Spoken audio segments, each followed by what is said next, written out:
Namaskar. It is a great honor to have Subhash ji and Ram Subramaniam ji grace this occasion in an amazing auditorium, IIT-Bombay. I've spoken in this campus before and had some very exciting conversations. I would like to give some comments and then have lots of time for Q&A because I think it makes it more lively and more exciting. And I look forward to Subhash ji's comments also. We are in one of the technology centers of the country, a prominent IIT, and India is an international hub of IT. India is also a global hub for some other industries like pharmaceutical research, like automobiles, and so on, diamonds, various industries. And our government has a policy of Make in India. So I'm going to provoke you. Why can't we make in India the world's finest and most important Indology? Why is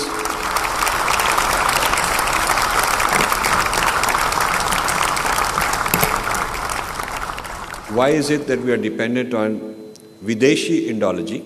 As Ramji mentioned, he gave some perfect examples. We depend on outsiders to certify the quality of our understanding about our own civilization, about our own history, about our own philosophy. The best journals in Sanskrit studies, according to many Indian traditional scholars, are in the West, and they try to get their papers published there. Certainly the most prestigious places, Indian traditional scholars tell me, the most prestigious places to get their PhD in Sanskrit or India studies are places like Harvard, Columbia, Chicago, Oxford. The most important conferences a scholar must go and present his papers are overseas.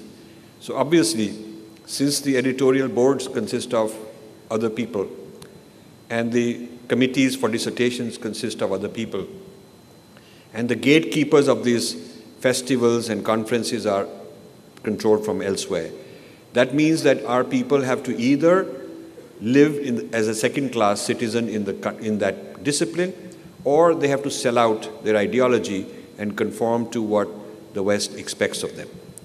This, I think, is something very important that we should confront. At one time, we used to have Nalanda and Takshashila and places like that, where we exported knowledge to the world.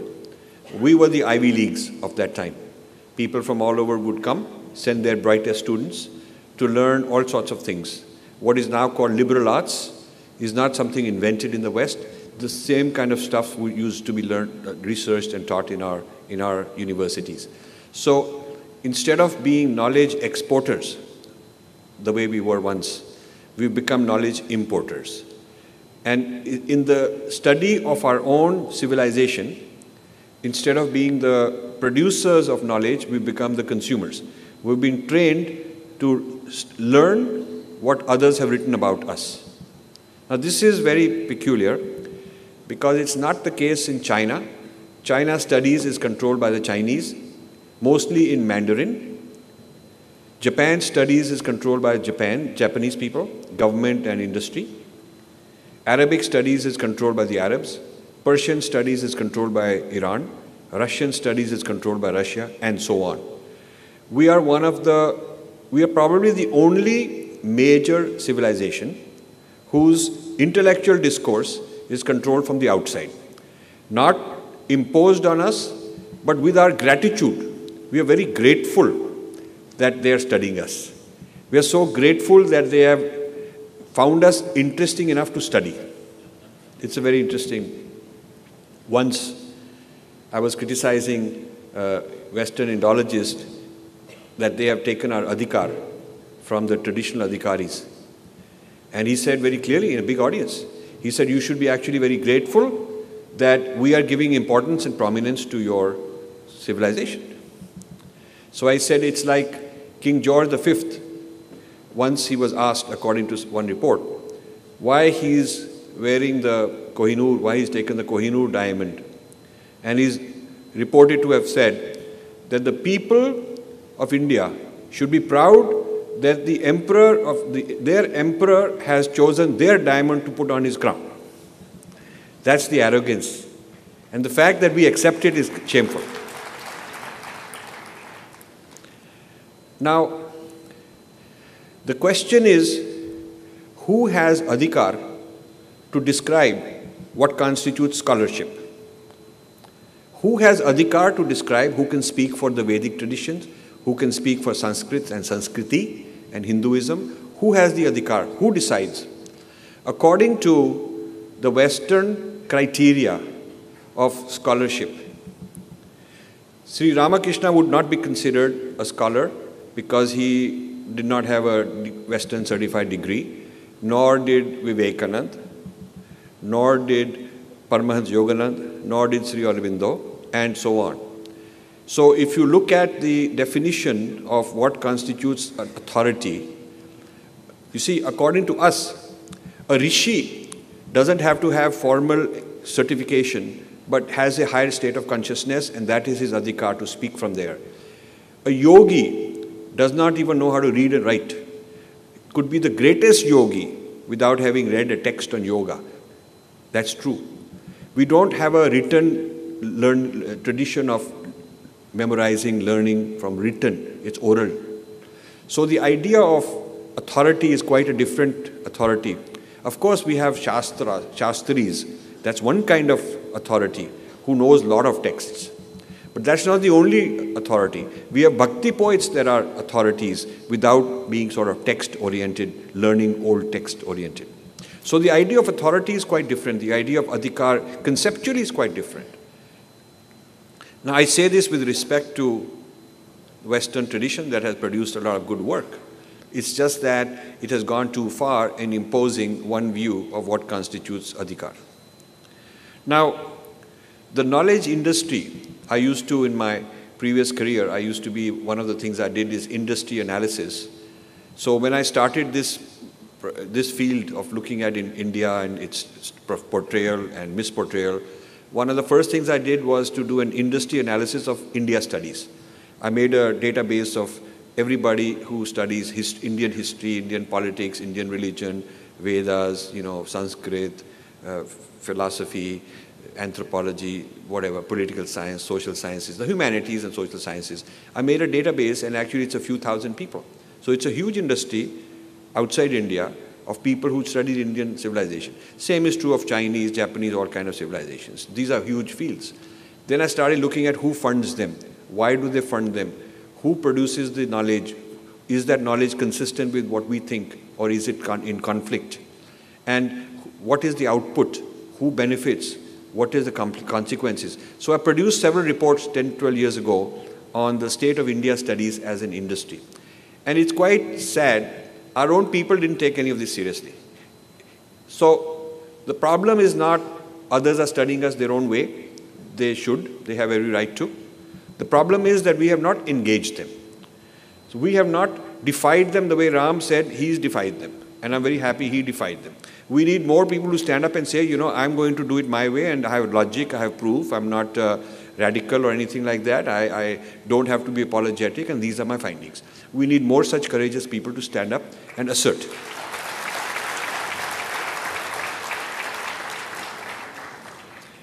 Now, if we can have Make in India policy for all these other things that I mentioned, then what I will discuss later, what would it take to have Make in India for our own Indology? And I call it Swadeshi Indology. So I draw the difference between Videshi Indology and Swadeshi Indology. And in my book, The Battle for Sanskrit, basically this is a book that explains what are the differences between the insider view and the outsider view. The insider is the Swadeshi.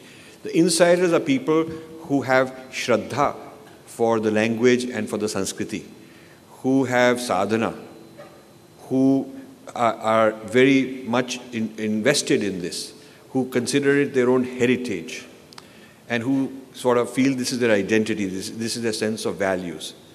And the outsiders are people who look at it as a language of those people, them. Now, both have a right. I do not believe in banning books. I do not believe in suppression. I do not believe in any disrespect. I have a lot of regard and respect for the people I criticize, because I don't criticize them individually or as a person, and I only critique their work. And I do it with the openness to have a nice, friendly dialogue, which is what I invite them to do, which is what this book is also inviting them to do. So there's no anger or emotions involved. It's just a very dispassionate, it's a very sort of cool-headed, level-headed analysis of what is being said by the outsiders and how these are red flags that the insiders would not agree with. So this debate between insiders and outsiders, those who are from the Vedic tradition or the Buddhist tradition or the Jain tradition versus the outsiders who are looking at these traditions, that's the subject of my book. Now we have a tradition called Purva Paksh, which is a very old tradition. Purva Paksh is a tradition where a school of thought in India would critique and evaluate a different school of thought. It would debate. So for instance, Hindus, Buddhists would debate each other. Hindus would go to Buddhists with an argument very respectfully, and the other side would respond. And similarly, they would do an analysis of our side and we would respond. Now, as long as we were doing Purva Paksha in a mutually respectful manner and Uttar Paksha, we had a tremendously vibrant intellectual life in this country. But somehow, for reasons not very clear, and I try to analyze them in my book, for reasons not very clear, we stopped doing the Purva Paksha. We stopped, when the early Christians came, who became known as Syrian Christians, there was no Purva Paksha. There was no analysis of their Christianity by our Brahmins. We just ignored them. Later, when the Muslims came, there was no Purva Paksha of Islam. When the Portuguese came, and very heavy-handed way, we did not try to analyze their, the church, who sent them, what's their power structure, to try and understand who they are. When the British came, same way, we kind of ignored them. We fought them in other ways, but we did not go and understand them intellectually, culturally, their history. There is no Sanskrit work on modern European thought. There's on the Enlightenment movement, on Marxism, on postmodernism, and so on.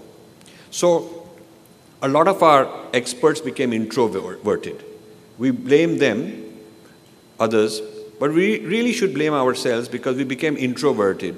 We were not interested in engaging them for whatever reason. And so, it became a proud thing to say, I know the truth in my heart, why should I worry about others? But that's not the spirit of Purva Paksha. We are supposed to understand others, we're supposed to engage them and debate them from our point of view. And this is how our tradition was kept vibrant for so long. So the reason for the decline, one of the major reasons for the decline of our civilization is what I call the death of Purva Paksha, the death of this tradition of looking at others. Even now, when you look at the teachings, it's almost like either ignoring the others or a very bombastic dismissal, very angry dismissal that they are useless, they don't know. That's not Purva Paksha. You're supposed to take them seriously and you're supposed to give a serious intellectual response. You cannot trivialize your opponents. You don't win a debate by trivializing your opponents. So I feel that one of the major goals I have in writing this book is to wake up our traditional scholars and get them out of their silos and get them to respond. I'm very happy to say that I gave a few lectures in recent days in Karnataka and Chennai, and at the prominent Sanskrit universities in those places. And I kind of held them responsible, saying, why have you guys not done Purva Paksha? I thought they'll be defensive, but they were not. They really respected what I'm doing. I thought some of them will say, who are you to do all this? We are the ones with the adhikar. Why are you doing all this? But actually, they sat, hundreds of them sitting, listening. The vice chancellor in one case, the head of the university, prominent top thinkers, top Sanskrit scholars, and I have videos that some of them are up and more will be up. Prominent Sanskrit scholars, traditional ones, very well-known figures, stood up and said, we need to do Purv Paksha. We haven't done Purv Paksha enough. Once I asked an audience with 200 people, how many of you have done Purv Paksha? And reluctantly, 2 people put their hands up. So this is the point. And then in all these instances, they offered me afterwards that they want to work with me to develop a home team of intellectual Kshatriyas who can give a response. And what they said is, you should tell us what the Western Indologist is saying, and we will give the response. In other words, I'll help them with the Purv Paksha.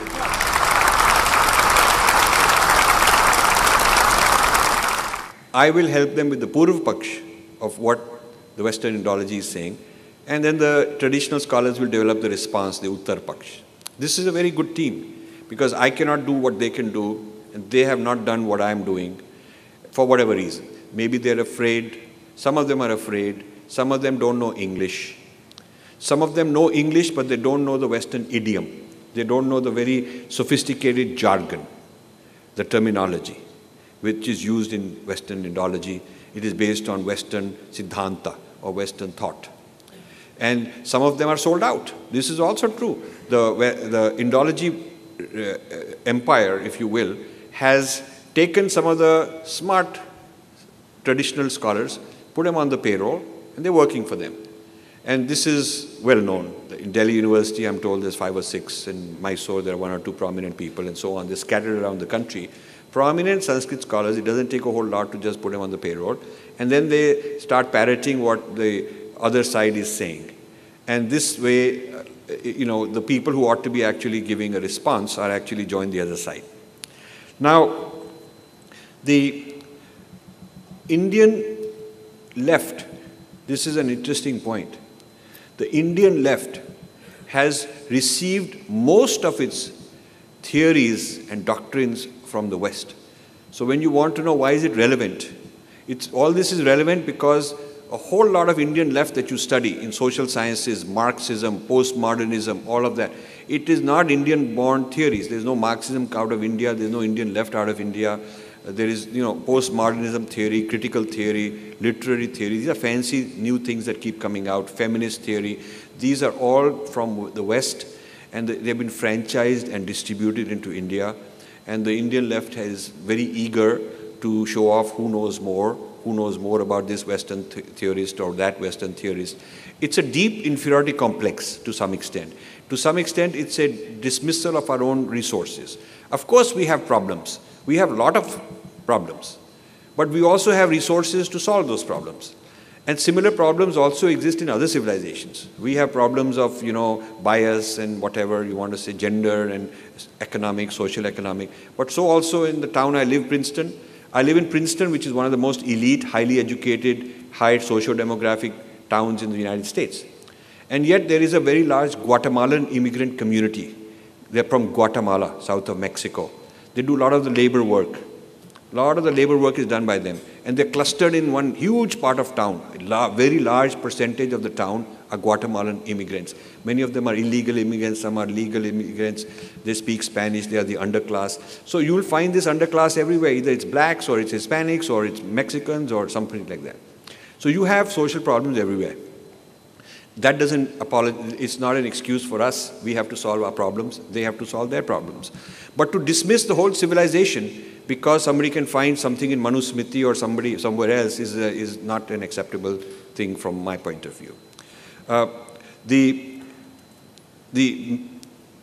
study of India, I want to give you a little historical perspective.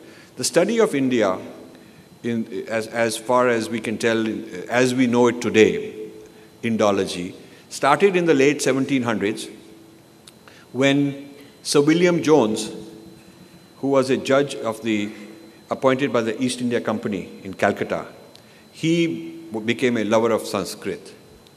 And here is on the cover of this book, is a statue in Oxford, in the wall of a chapel, where it says Sir William Jones and the Pandits.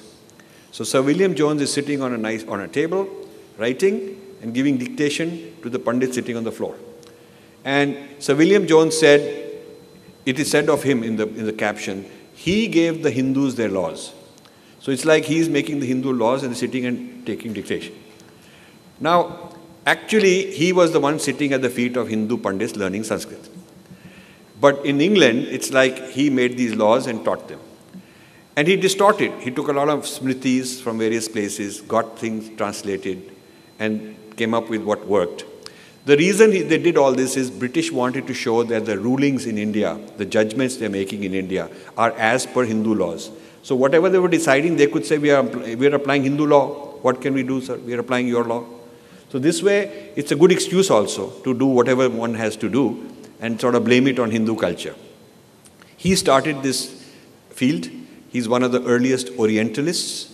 They're called Orientalists because they manufactured, constructed, stereotyped the idea, a fantasized idea of the Orient, which is Middle East, South Asia, East Asia, different parts of the Orient. It is all sort of imagined by them. Lot of truth, lot of falsity, lot of praise, lot of romance, very exotic, but at the end of the day, inferior to the West. That's the bottom line. So this European Orientalism started, and after World War II, there was a period when there was confusion because the Europeans lost their colonies, and so they couldn't no longer continue this Orientalism studies. And then around 40 years ago, 45 years ago, a man named Edward Said, who's from the Middle East, an Arab, he wrote a book called Orientalism to expose the racism in the whole field of Orientalism. He exposed that. And so the whole field of Orientalists, including Indologists and so on, were in disarray, were in confusion, were kind of upset because they were considered racist. They didn't know whether to continue, leave, resign. It was in confusion. So then came this man, Sheldon Pollock, who is a major subject in my book. Very, very, probably the most powerful Sanskrit studies scholar in the West. Probably the most powerful Indologist in the West in terms of his influence and how much funding he gets and how he propagates his ideas. And with respect to him, because he's a hard-working, serious scholar, I have done my critique of him. So he came up with this theory which said that blaming the Orientalists for racism is not accurate because the real blame should go to Sanskrit. Because he says Sanskrit contained all these structures of bias and prejudice, and the Europeans came, studied Sanskrit and got these ideas. So the Europeans got ideas from the Sanskrit studies because Sanskrit studies had ideas on how you exclude Shudras, how you exclude women, how you hate others, the idea of, people that you don't like, this hatred, all this kind of prejudice, it was built into the Sanskrit texts.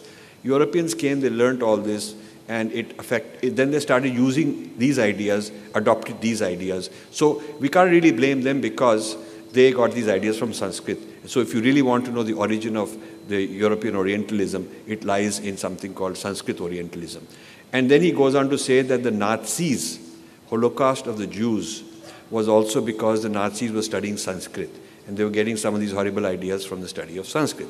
Now, of course, traditionalists won't buy that, because a response is that Europeans had plenty of centuries and centuries of racism. I mean, they had genocided the Native Americans, enslaved the Africans, done all kinds of hatred and wars since Roman times, Greek times, biblical times. You see all that.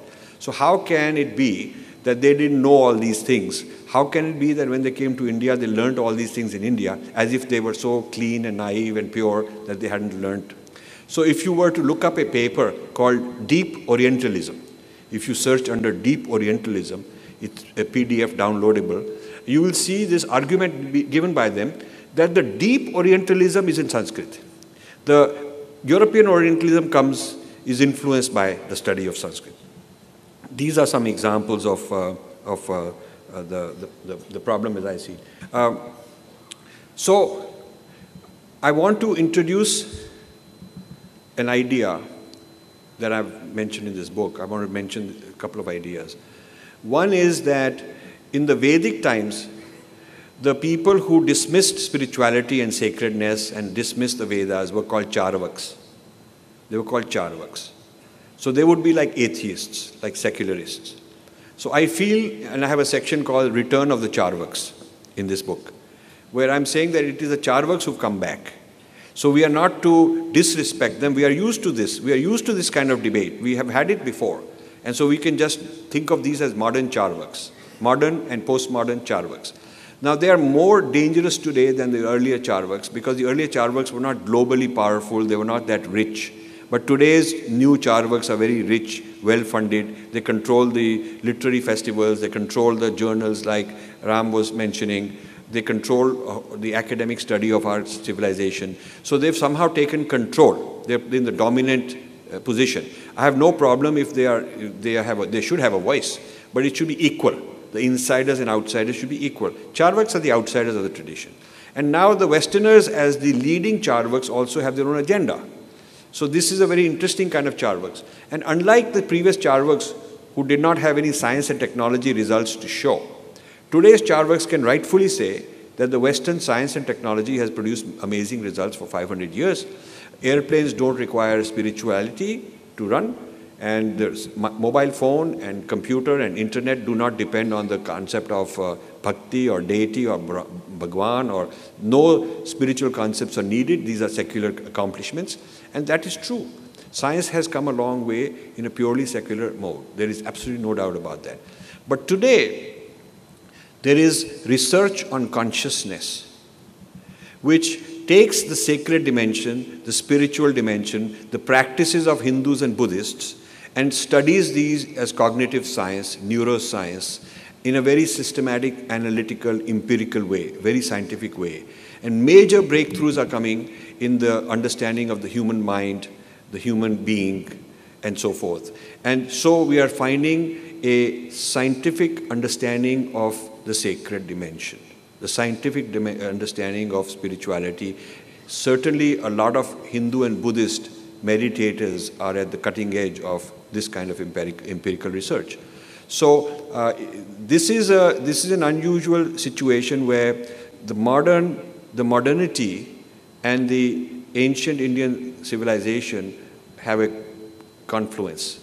And so the Charvaks today are not acknowledging the Indian contributions in these fields. So what is happening is, on the one hand, my civilization, my culture, my heritage is being demeaned and bad-mouthed and blamed for all kinds of negative things in society.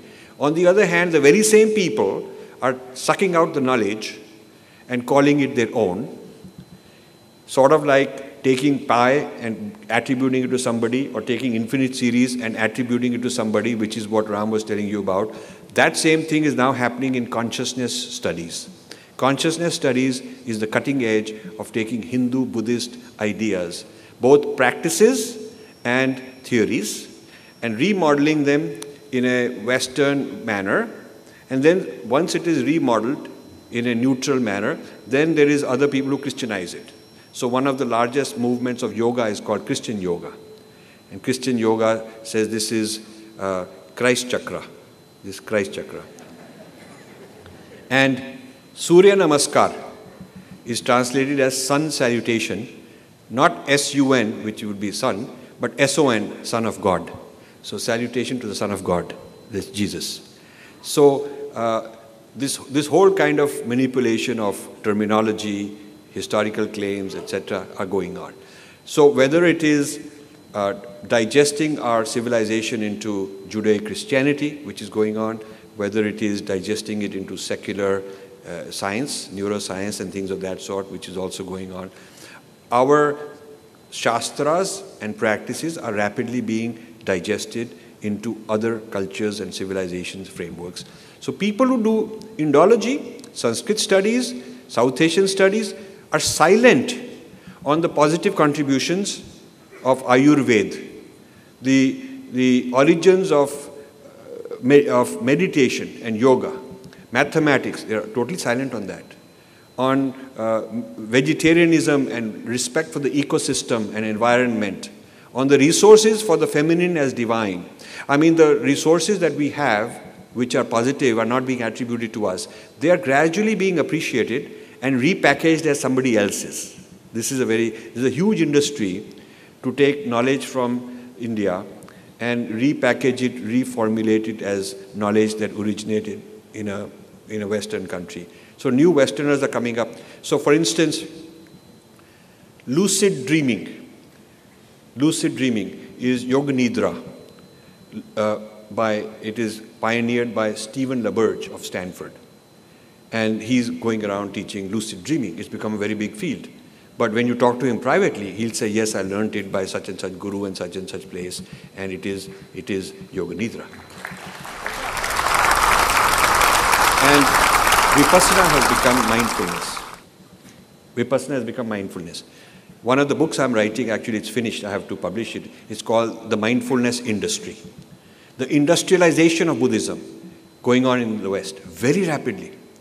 There are people who come up with all kind of jargon, which is removing the idea of karma and reincarnation from Buddhism, because these can't be fit into Judeo-Christianity. What can't fit is being removed.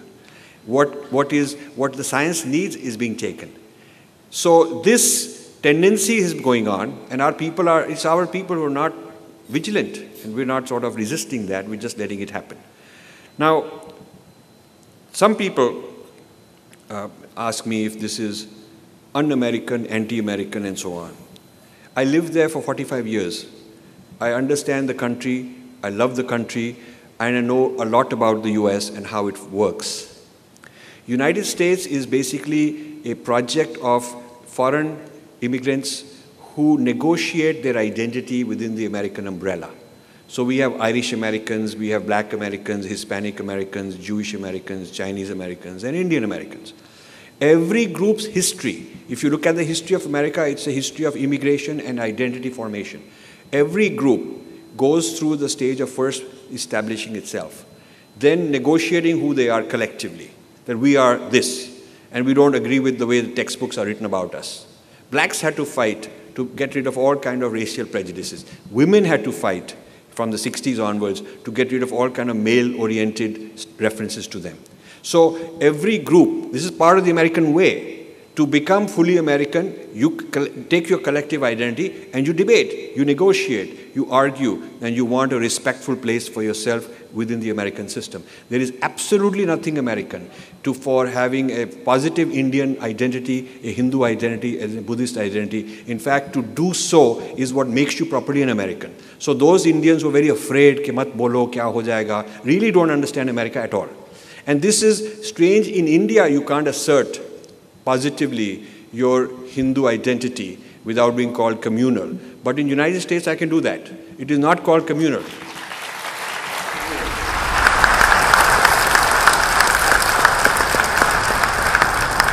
In fact, in Canada, they actually give grants, government gives grants to build Hindu temples.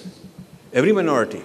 Every major temple that hosts me in Canada, I tell them, wow, what an amazing temple. They say, we got $5 million from the government to do this, or we got so many $1 million, and that is true. You go and say, this is part of multiculturalism, pluralism, we are an ethnic group, we need this, and the Canadian government give you. Now, US government, they won't give you that. But you certainly have religious freedom rights in the US. And people are very assertive of their identity. And in fact, there are these historical societies that give funding also. If you want to write the history of certain immigrant group, you can get that. So US is not a place where, a person has to be very scared or very worried and all that stuff. The point is they will talk back, and then I also talk back. So I feel that somehow people in India are the ones who are very scared. And one or two of my future books, because they're very provocative, I'll probably have to publish them in USA first. I will. I'll probably have to publish my books in USA first, and then once they are okay, once they're bestsellers, then the Indian will also want to do print right, because it'll be okay then, So you have to, this is a very strange thing that we are not able to talk very openly. Now, quick list of some of the major differences, and then I will stop. The people I critique in this battle for Sanskrit are very much against the sacredness dimension. The sacredness of Sanskrit, the sacredness of Vedas, the sacredness of Ramayana, the sacredness bothers them because they're atheists. So they take out the sacredness. And to take out the sacredness, the argument is given based on an Italian of the 17th century, a scholar named Vico, V-I-C-O. No Indian traditionalist heard of him. So how is a traditionalist supposed to respond when he doesn't know what they're talking about? So our traditionalist is kind of ignorant and alien and outsider in the academic discipline about his own tradition, because they're using references to people that the traditionalist doesn't know, and he's not required to know. Similarly, this whole idea of why Sanskrit spread, what is the mechanism by which Sanskrit spread, is a theory called the aestheticization of power. And this theory came from a man named Benjamin in the Frankfurt School of Marxism. He developed some theory to explain Nazism, and then Indologists started taking that theory, adapting it to explain the rise of Sanskrit all over the coast. Now, how would our people be able to even understand, much less respond? That's why they're asking me to explain to them. And in this book, I'm taking complex ideas and making them very simple so a mainstream regular reader can understand. That's my goal in this book, to make it really easy to understand. So one thing after another, I'm trying to explain where the vocabulary of the Western Indologists is something our people don't know what it is. Then, besides removing the sacred, they've imposed that the whole agenda for Sanskrit texts, Ramayana, all these things, was a political motive of the elite. The Indian elite, the king and the Brahmins, were in collusion to kind of, give them power over other people. And that was the main motive, not sacredness. To us, the real purpose of the text is sacred. But to the Indologists, the real purpose of the text is political oppression. So the whole social oppression, caste oppression, oppression of genders, this and the political dimension become the lens through which the texts are being studied. So it's a Marxist, leftist interpretation of what our texts are all about. Then there is this claim that Sanskrit died 1,000 years ago because Hindu kings killed it. And some Muslims tried to save it, but didn't work because Hindus didn't cooperate. This kind of a statement. And Ramayana, the history of Ramayana, is that Ram and Ramayana were not mainstream popular. They were not very, very big in the mainstream until the Turks invaded 1,000 years ago, and then the Hindu kings needed something to rabble-rouse, get the Hindus on their side against those invaders. And Ramayana was a very good story which could be used to show that we are the divine king being Ram, and they are the demonic other, being the Rakshasas, the Ravana. So this idea of blaming the foreigner, blaming the other, blaming that kind of outsider is what Ramayana provides as a story. And so the claim is made that Ramayana's popularity has to do with these things. And therefore, that latent possibility in Ramayana always can be invoked and aroused. And that is what the Hindus are doing now in Ayodhya and Babri Masjid. This is the theory. So the theorizing and the interpretation of modern political conflict is being done by blaming Ramayana as having this kind of a narrative built into it and used often for the last 1,000 years. So this sort of interpretation ought to trouble our people. And I won't try to summarize 500 pages of books of what I've written here. I've worked very hard. I'll just conclude by telling you why I wrote the book. I wrote the book because I heard that the Sringeri Peetham, from where Ram got a great award, and I'm very happy the Shankaracharya gave him that award, that the Sringeri Peetham's foreign representation was going to be outsourced to the very same people I'm criticizing. So the Charvaks 2.0, the Nastikas, the ones who are anti-Sanskrit, the sacredness in general. I shouldn't call them Nastikas because it's broader. They are actually atheists against all dharmic traditions. So the final authority in appointing the staff, the curriculum, the chairs would be in the hands of those people. And NRIs, rich NRIs were going to fund millions of dollars, and Sringeri was blessing it with giving their name, and this would be like the official Adi Shankara chair of religion and philosophy. And I was very upset. And I offered to give them my analysis. It wasn't welcome. I was seen as interfering. Who are you? That kind of thing. Again, who are you? These guys are big. They're famous. They have all these credentials. Who are you? So I decided after none of that worked, I decided I'll go to Shankaracharya in Sringeri. So I went and visited Shankaracharya about a year ago and met him. And it's not my right to tell him what to do. I'm just a humble guy doing my seva by providing him information. And he heard me. We had a very long conversation. And he heard me very carefully. And he seemed to be in sympathy. And a couple of times he said, yes, these Western people, the foreign people who are interpreting all this stuff don't know what they're talking about. They don't really understand it. And I said, at least please wait for my report to come out. And when it comes out, you can decide however you want. So I didn't get a yes or a no because I'm not privy to whatever they're deciding. But I can tell you one thing. 18 months ago, when I heard about this academic chair for Adi Shankara in Ivy Leagues in the US, I was told that in 4 to 6 weeks, they were going to sign it. It had been blessed. It had been agreed upon. Only signature was a formality, and it would be a very, very big public announcement. That would have happened like 16, 17 months ago. It hasn't happened now, so I'm hoping it won't happen, but I don't know for sure. The first battle of Sanskrit that I fought recently is just getting this book out, because when I started announcing what the book is about at the World Sanskrit Congress in Bangkok, there was a huge protest, all kind of attempts to make allegations about me, attack me, and try to convince the publishers not to let this book come out and to ban all my books. And this came from the same people who proclaim to be the champions of free speech and intellectual freedom, and who are very concerned about intolerance.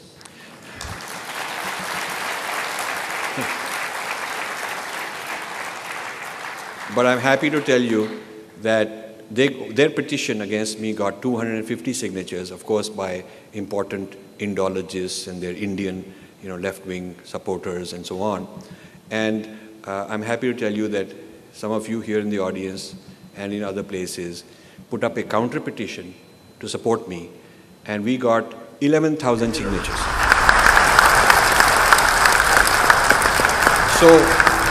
So we won the first battle for Sanskrit. That is the first battle for Sanskrit.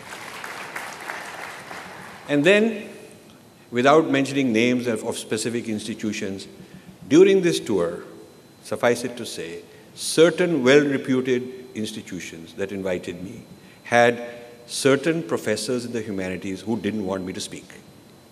And so it was very difficult on the part of the sponsors to fight and get hall booked and allow somebody like me to speak. One reason after another, one technical reason after another. And therefore, the mere fact that this is my 15th talk, and I have 7 more to go, and all of them in major institutions, also shows that we are gradually winning the battle.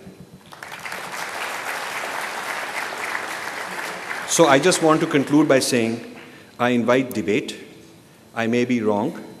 I just like our people to be heard. I like an even playing field. I like both sides to talk in an amicable, mutually respectable way.